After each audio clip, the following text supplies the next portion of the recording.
Assalamualaikum warahmatullahi wabarakatuh. Perkenalkan, nama saya Untung Adi Warseto. Saya peserta Latsar CPNS tahun 2022 angkatan 10 kelompok 3 Provinsi Kalimantan Selatan. Nah, pada video kali ini saya ingin menjelaskan sedikit tentang analisis isu efektivitas kinerja individu berdasarkan tupoksi saya. Nah, jadi pada video ini saya akan mengidentifikasi masalah yang ada di puskesmas saya terkait tupoksi saya sebagai ahli gizi. Nah, ada 3. Yang pertama adalah kurangnya optimalnya pelayanan konseling pada pasien dengan penyakit tidak menular atau disebut dengan PTM. Kemudian yang kedua, kurangnya pengetahuan tentang diet seimbang. Dan yang ketiga, keterbatasan media yang dipakai dalam kegiatan konseling gizi ini. Nah, jadi di puskes saya ini ada 3 kendala terkait masalah yang ingin saya angkat. Kemudian untuk mengidentifikasi masalahnya, saya akan menggunakan analisis isu dengan USG. Apa itu?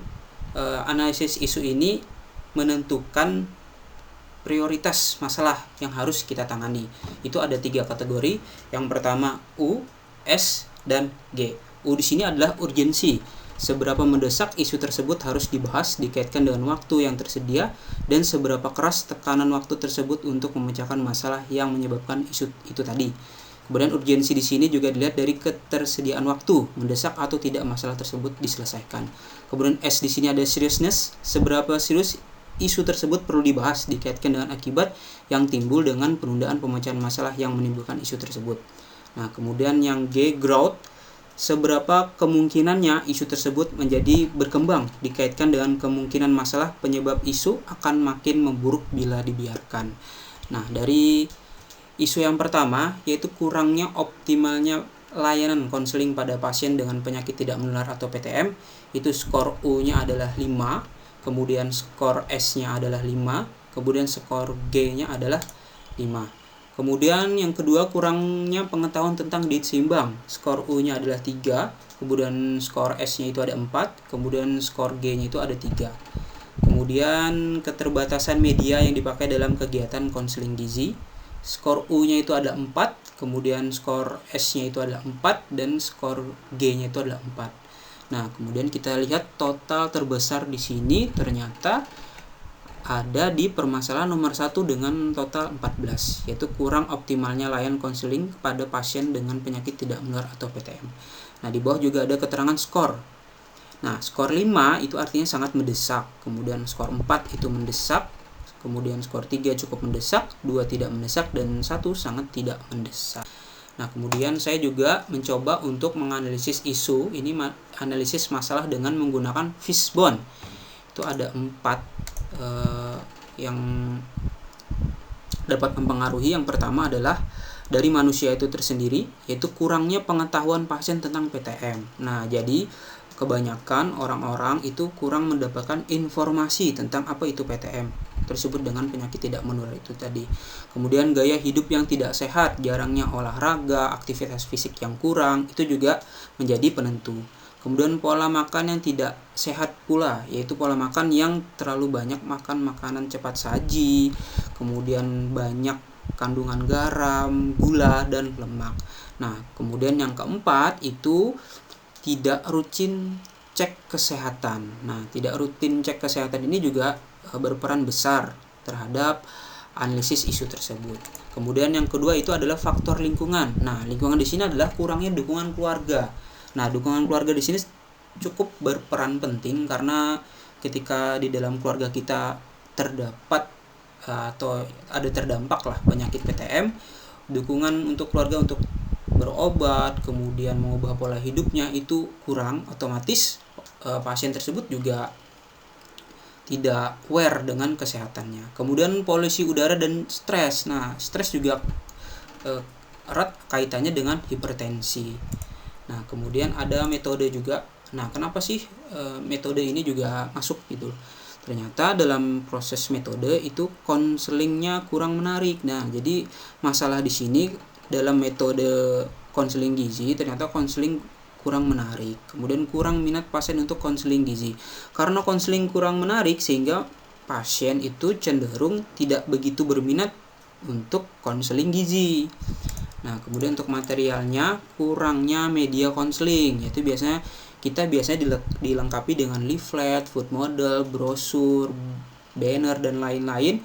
Ketika kita berada di puskesmas yang jauh dari perkotaan, di desa, maka prasarana, sarana, dan lain-lainnya itu kurang. Nah, itu yang menyebabkan belum optimalnya layanan konseling gizi terhadap penyakit tidak menular ini. Nah, kemudian saya juga menganalisis dengan analisis SWOT. Apa itu SWOT? SWOT S yang pertama adalah strength atau kekuatan. Kemudian W-nya adalah weakness atau kelemahan. O-nya adalah opportunities atau peluang, dan T-nya adalah threats atau ancaman. Nah, strength di sini atau kekuatan di sini, pasien mengetahui pentingnya konsultasi gizi dan melakukan pemeriksaan kesehatan secara teratur. Nah, dengan menerapkan pola makan dan pola hidup sehat agar terhindar dari PTM atau penyakit tidak menular. Nah, ini kekuatan buat kita mengkonsultasikan pasien yang terdampak PTM. Kemudian kelemahannya apa? Kelemahan untuk ini, kurangnya minat pasien untuk konseling gizi. Kemudian konseling gizi kurang menarik karena kurangnya penggunaan media pada saat konseling gizi. Nah, karena medianya kurang, kemudian kebanyakan konseling gizi hanya melalui verbal tanpa adanya visual, sehingga kurangnya minat pasien untuk konseling gizi. Kemudian kurangnya sarana dan prasarana promkes kurang memadai terkait penyakit PTM ini. Nah, kemudian peluangnya itu adalah memberikan konsultasi gizi kepada pasien betapa pentingnya menjaga pola makan atau diet dari penyakit PTM ini. Kemudian adanya media informasi dalam mempermudah pemahaman pasien terhadap penyakit PTM. Nah, ini peluang yang bisa kita lakukan. Kemudian threats-nya, ancamannya apa jika kejadian ini terus berlangsung, yaitu penyakit tidak menular yang tidak terkontrol dan tidak dibarengi dengan diet akan menimbulkan komplikasi di kemudian hari. Kemudian penyakit menjadi kronis dan akan mengakibatkan kematian. Nah, kemudian pemecahan masalahnya itu ada alternatif penyelesaian masalah, kemudian tahapan alternatif, hasil yang diharapkan, dan para pihak yang ikut serta dalam penanganan masalah ini. Yang pertama, alternatif penyelesaian masalahnya adalah meningkatkan pengetahuan pasien melalui konseling terkait penyakit tidak menular. Nah, berarti kita harus meningkatkan konselingnya bisa melalui penyuluhan dan lain-lain terkait penyakit tidak menular, atau apa sih penyakit tidak menular itu dan apa akibatnya. Kemudian tahapan alternatif lain, melakukan konseling gizi di puskesmas dan di posbindu PTM dengan membuat leaflet individual menggunakan software. Nah, ini biasanya yang sering kita lakukan, menggunakan leaflet yang dibuat oleh software. Itu bisa dibuat secara individu. Misalkan untuk diabetes itu kan ada banyak jenisnya nih. Untuk diabetes ada untuk diet DM 1300, 1500, dan 1700. Nah, itu kita bisa menggunakan software secara individual, tidak hanya leaflet umum yang kita bagikan sehari-hari. Kemudian serta poster dan banner untuk dipajang agar mempermudah penyerapan informasi. Nah, ini juga agar informasi itu mudah didapat atau diserap oleh pasien. Jadi kita harus pasang poster, banner-banner agar informasi itu pasien mendapatkan secara gamblang atau banyaklah informasi tentang PTM. Kemudian hasil yang kita harapkan tentu saja dapat meningkatkan pengetahuan pasien tentang PTM agar dapat menerapkan prinsip diet dan menjaga pola hidup sehat. Nah, itu tujuan kita yang kita harapkan. Kemudian mencegah komplikasi agar tidak menjadi beban keluarga atau negara. Kenapa? Karena ketika pasien sudah menderita diabetes, hipertensi, dan tidak terkontrol, biasanya akan terjadi komplikasi medis.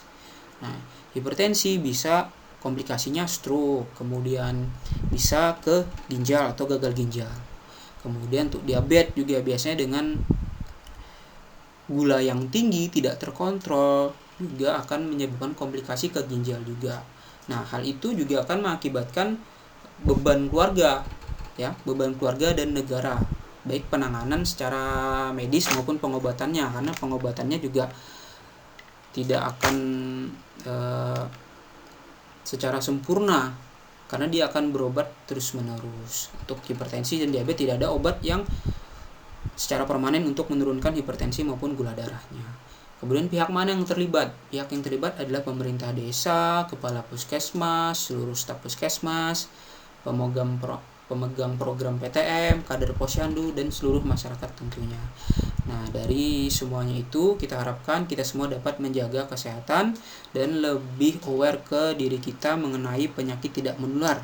Karena faktor risiko penyakit tidak menular ini justru membahayakan dan banyak orang yang mungkin tidak tahu bahwa dia sudah terkena PTM ini. Nah, jadi itu saja penjelasan saya yang cukup singkat ini, mudah-mudahan bermanfaat. Terima kasih. Assalamualaikum warahmatullahi wabarakatuh.